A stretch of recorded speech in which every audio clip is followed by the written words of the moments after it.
I'm Pat Dooris. Welcome to The Story. This week, the family of Damon Coates marked a bittersweet anniversary. 20 years ago Monday, the former Clackamas County Sheriff's deputy was shot in the face by a 15-year-old who struggled with drugs and mental health. It's a reminder that the issues that we talk about a lot on this show have been with us for a long, long time. I know Damon from interviewing him many times before he was shot. He was the public information officer for the Sheriff's Department.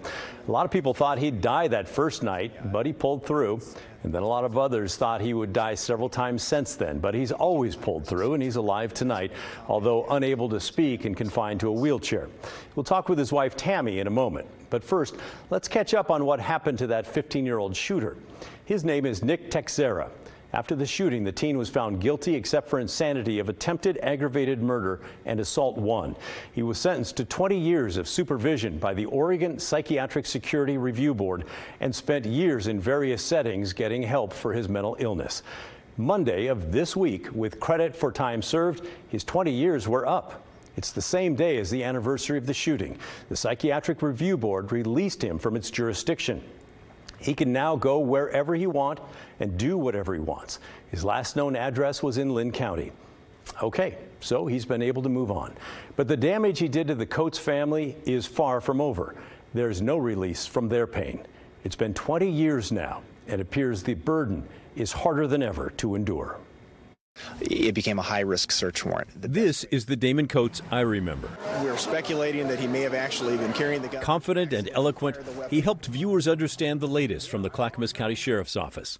Later, he switched to a different role and responded to calls for help, like the one that brought him to this house, January 9th, 2003. It was a hot call when the dispatchers could hear yelling in the background. Nick Texera was in some sort of a mental health and drug-fueled crisis that lasted several days. Eventually, he ended up at his mom's house and was out of control. When Damon Coates arrived, he did not think Texera was armed. As he went to pat him down just to make sure, the teen pulled out a gun and shot Damon in the face. Another officer shot Texera.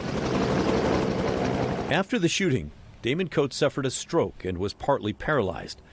Tuesday, I went to the Coates home to talk with his wife, Tammy, and see how it's going all these years later. I would say pretty good. Would you say pretty good? Yeah, we're making one day count, one day at a time.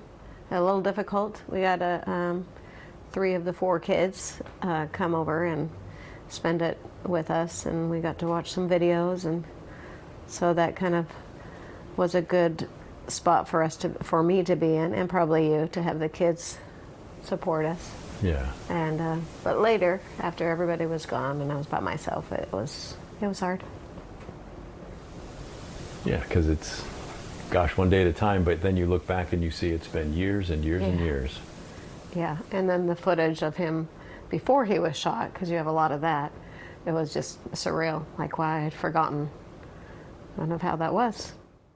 The family shared this picture of Damon and some of the kids gathered to watch old video clips on the 20th anniversary. They also shared this picture of Damon taken sometime before the shooting. He was a big, strong guy. In the years after the shooting, Damon forced himself to learn to talk and eat again. He also threw himself into rehab, learning to walk and move at least a bit. He attended car shows and went on adventures with friends. He was able to walk down the aisle at both sons' weddings. He's been confined to a wheelchair for the other 2 children's weddings, but he is still here.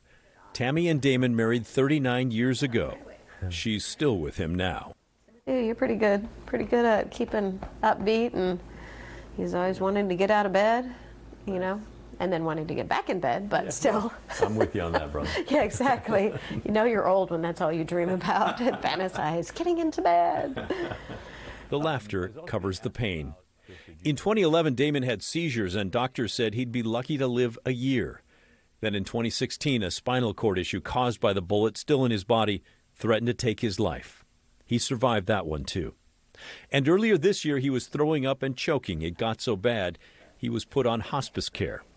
Tammy's not sure what the future holds now. So even the past week, he's kind of flipped it around, so we just kind of go with the flow. I just pray that things happen organically and that I won't have to choose different things. Because when you work with hospice, you realize different choices, the power that I have that I'd rather not have is difficult to grasp. So, because if you go by the person, it's up and down and changing all the time. Sure. So we're just taking one day at a time, and glad you're feeling healthy. You're not really in any pain, right? I mean, just aches and pains. I am too. But you know, we stopped therapy and we did things a little bit differently, but we're not sure what we're going to do next. The family moved a couple of years ago to a new location in Oregon City. This property has a small barn that's now converted into Damon's home. A medical aide helps him with critical things like eating. His wife Tammy and the kids help out too. She stays in a small house nearby. She tries to stay positive, but the grueling weight of the reality of their life gets more difficult to carry as the years go by. Difficult. I would say the last 3 years have been the most difficult for me. I'm not sure why. Maybe it's just my age or the length of time. But the loneliness set in pretty heavy, and the agitation on his end, and of course, because you're frustrated, you can't talk, you can't get your point across, you can't get to where you want to be if you need to be, even bathroom needs. So the combination was brutal, but I'm starting to feel my strength coming back and a new vision for either him being healed or him going home with the Lord or whatever. This is our new normal. So I just have to pick out the good things, wake up, and really focus on what I'm blessed with and thankful for. It helps me. Do I do it every day? 100% no. I don't do it every day, but when I do it, it just changes things. Tammy leans on her church family. Their faith played a central role through the years. 10 years ago, Damon and Tammy met with the shooter, Texera, and prayed for him. We got in a circle, which they never let you do, in a circle with the family and him. We held hands and we prayed over his life, and it was miraculous. Even the people there were in tears. It was just like, wow, you don't get the opportunity to do that after that many years of our life changing, but yes, his life had changed too. So we just wanted to fill him with hope. And then you still have choices, you know, of what you're going to do with your life and your hurts. This is not the life Tammy and Damon imagined 39 years ago when they married, but it is their reality, and Tammy says they work daily to find peace. Yeah, 100%, yeah. I said back then, like, I have no bitterness now. I don't know if I ever will, and thank God.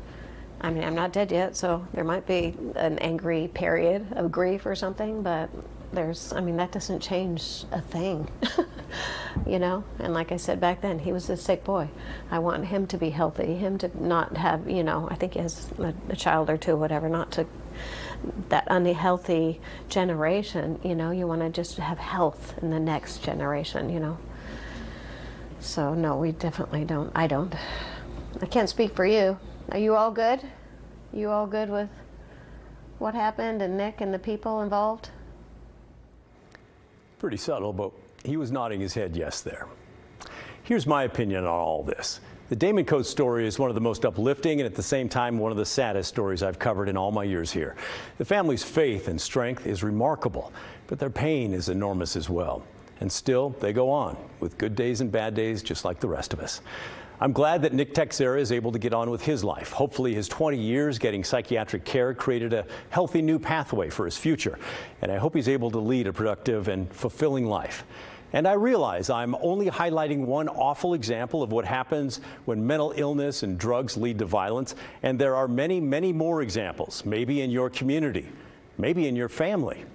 When we look around at our cities and neighborhoods tonight, though, do any of us really think that things are significantly better than 20 years ago when it comes to getting treatment for mental illness?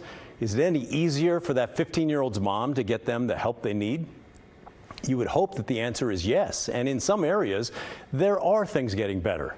But there is still nowhere near the number of doctors, nurses, psychologists, beds, etc. that we need to treat teens or adults with mental health problems. Here's just one example of that. There are not enough in-network mental health care providers covered by insurance. They're not in-network because the pay is too low. A research report by the Milliman Company put out in 2019 found the percentage of people in Oregon having to go outside their insurance network for behavioral health grew from 13% in 2013 to 19% in 2017. A similar comparison for medical care found a drop from 3% in 2013 to 1% in 2017. So it got better on the medical side. Nobody wants to use an out-of-network provider if they can avoid it. It's more expensive. But people do because they're not nearly enough in-network. The same thing is true for people using outpatient facilities for behavioral health. 29% went outside their insurance network in 2013, 33% went outside the network in 2017. Again, on the medical side, the number going outside the network dropped from 6% in 2013 to 4% in 2017. You see what the numbers are telling us? Things are getting worse when it comes to getting access to help for mental health with your insurance company. And it goes farther than that. Here's part of an email I got from Chris Boniff. He's the executive director of the Oregon chapter of the National Alliance of Mental Illness. He wrote, "There really hasn't been much of a change between now and 2003. In the publicly funded system, we've lost capacity. On the commercial insurance side, we have an extreme shortage of providers. Combined, it's just as hard now as it was in 2003, if not harder, to find a quality provider who is onboarding new patients in a timely manner, if at all." Oregon's new governor, Tina Kotek, has said that she'll make mental health issues a priority in Oregon. My message to her in the legislature, keep that focus and hurry.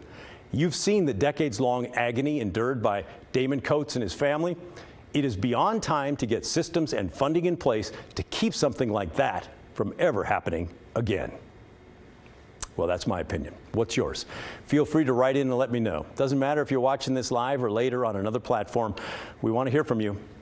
Our email address, there on your screen, it's thestory@kgw.com, or call and leave a voicemail, 503-226-5090. I look forward to hearing from you.